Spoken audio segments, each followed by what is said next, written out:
नमस्कार, आपने देखना शुरू कर दिया है सबकी खबर और मैं हूं आपके साथ आयुष शुक्ला। मध्य प्रदेश में सरकारी कर्मचारियों और अधिकारियों के तबादलों को लेकर एक बार फिर समय सीमा बढ़ने के संकेत मिल रहे हैं। सरकार ने 1 जून से 15 जून तक तबादलों की अनुमति दी थी और स्पष्ट निर्देश दिए थे कि सभी विभाग इसी अवधि में अपनी प्रक्रिया पूरी कर लें। मुख्यमंत्री डॉक्टर मोहन यादव ने भी कई बार कहा था कि इस बार तबादलों की अवधि नहीं बढ़ाई जाएगी, लेकिन निर्धारित समय सीमा समाप्त होने के बाद भी अधिकांश विभाग अपने आदेश जारी नहीं कर पाए हैं। ऐसे में अब सरकार तबादलों की अवधि 1 सप्ताह तक बढ़ाने पर विचार कर रही है। माना जा रहा है कि इस संबंध में सामान्य प्रशासन विभाग सोमवार को औपचारिक आदेश भी जारी कर सकता है। दरअसल 20 मई को हुई राज्य मंत्रिमंडल की बैठक में तबादला नीति को मंजूरी दी गई थी। इसके बाद 22 मई को सामान्य प्रशासन विभाग ने विस्तृत दिशा निर्देश जारी करते हुए सभी विभागों को 15 जून तक तबादले करने की अनुमति दी। सरकार का उद्देश्य था कि लंबे समय से लंबित तबादलों को एक तय समय सीमा के भीतर निपटा जाए ताकि प्रशासनिक व्यवस्था प्रभावित न हो। इसके बावजूद अधिकांश विभाग निर्धारित समय अवधि में प्रक्रिया पूरी नहीं कर सके हैं। नतीजतन हजारों अधिकारी और कर्मचारी अब भी अपने तबादला आदेशों का इंतजार कर रहे हैं। जानकारी के अनुसार अब तक केवल कुछ विभाग ही तबादला आदेश जारी कर पाए हैं। स्वास्थ्य विभाग के अंतर्गत राष्ट्रीय स्वास्थ्य मिशन यानी NHM और लोक निर्माण विभाग ने अपेक्षाकृत तेजी दिखाते हुए बड़ी संख्या में तबादले किए हैं।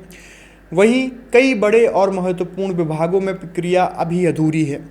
विभागीय स्तर पर प्रस्ताव तैयार करने, जनप्रतिनिधियों की अनुशंसाओं, प्रशासनिक स्वीकृतियों और अंतिम अनुमोदन में देरी के कारण फाइलें अभी भी लंबित बताई जा रही हैं। सबसे अधिक दबाव स्कूल शिक्षा विभाग, पंचायत एवं ग्रामीण विकास विभाग, राजस्व विभाग और जनजातीय कार्य विभाग में देखा जा रहा है। इन विभागों में बड़ी संख्या में कर्मचारी और अधिकारी तबादले की प्रतीक्षा कर रहे हैं। सूत्रों के मुताबिक इन विभागों द्वारा तैयार की गई आंतरिक समय सारणी की 15 जून के बाद तक की जा रही है। विशेष रूप से स्कूल शिक्षा विभाग में शिक्षकों और कर्मचारियों के तबादलों को लेकर अलग व्यवस्था बनाई गई है, जिसके तहत जुलाई तक प्रक्रिया जारी रहने की संभावना है। ऐसे में निर्धारित समय सीमा के भीतर सभी आदेश जारी कर पाना व्यवहारिक रूप से संभव नहीं माना जा रहा था। सूत्र बताते हैं कि कई विभागों ने सामान्य प्रशासन विभाग को अतिरिक्त समय देने का अनुरोध किया है। इसके बाद सरकार स्तर पर समीक्षा की जाएगी और यह महसूस किया गया है कि यदि समय नहीं बढ़ाया गया तो बड़ी संख्या में प्रस्ताव लंबित रह जाएंगे। इसी वजह से तबादलों की अवधि 1 सप्ताह बढ़ाने का प्रस्ताव तैयार किया जा रहा है। बताया जा रहा है कि इस मुद्दे पर मुख्यमंत्री डॉक्टर मोहन यादव से भी चर्चा हो चुकी है और अतिरिक्त समय देने पर सहमति भी लगभग बन गई है। यदि सरकार अवधि बढ़ाने का निर्णय लेती है तो विभागों को लंबित फाइलों पर अंतिम फैसला लेने, प्रस्तावों की जांच करने और आदेश जारी करने के लिए अतिरिक्त समय मिल जाएगा।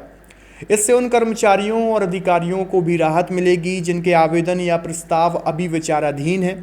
हालांकि यह भी माना जा रहा है कि समय सीमा बढ़ने के बाद विभागों पर लंबित फाइलों को तेजी से निपटाने का दबाव बढ़ सकेगा। तबादलों को लेकर प्रदेश की राजनीति और प्रशासनिक गलियारों में भी चर्चा तेज है।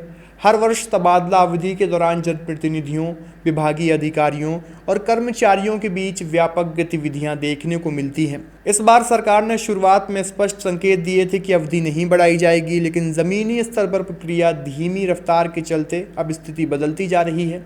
ऐसे में सभी की निगाहें सामान्य प्रशासन विभाग के अगले आदेश पर टिकी हुई हैं, जो यह तय करेगा कि प्रदेश में तबादलों का दौर कब तक जारी रहेगा और लंबित मामलों का क्या होगा।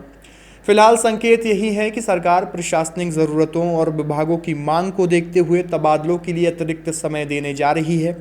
यदि ऐसा होता है तो प्रदेश के हजारों कर्मचारी और अधिकारी जो अब तक आदेशों का इंतजार कर रहे थे, उन्हें राहत मिल सकती है और विभागों को अपनी अधूरी प्रक्रिया पूरी करने का अवसर भी मिल पाएगा।